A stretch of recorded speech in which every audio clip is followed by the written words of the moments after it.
You probably don't spend a lot of time thinking about fish. And when you do, it's likely in the context of dinner. Humans don't relate very easily to fish. They're so different from us, they might as well be aliens. It's hard for us to attribute thoughts, emotions, or any kind of inner life to them.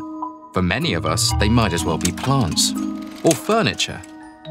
This is a big problem for fish, because our being unable to relate to these creatures as live, conscious beings means that many of us can't even conceive of them having the most basic element of sentience, the ability to feel pain. So we treat them as if they didn't.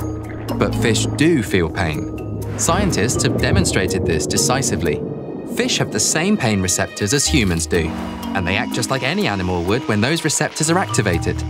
In one experiment, zebrafish were given access to 2 aquariums, one filled with stimuli, the other empty and barren.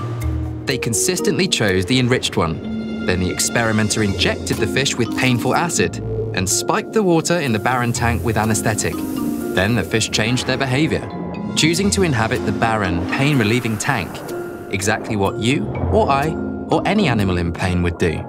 And fish seem to have emotional inner lives beyond mere avoidance of pain. At an aquarium in San Francisco, a giant grouper named Ulysses would lie on his side to allow certain people to pet him. Other people, who he disliked, he would spray with water as they passed. In some ways, fish are even more sentient than we are. Fish have taste buds on the outside of their bodies. They can detect electric currents. Many see more colors than humans can perceive. Others are able to see multiple fields of vision simultaneously.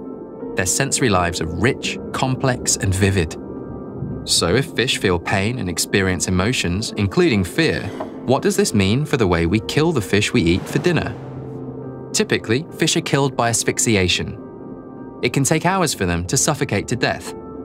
As they die, their bodies thrash so violently they tear their own muscles apart.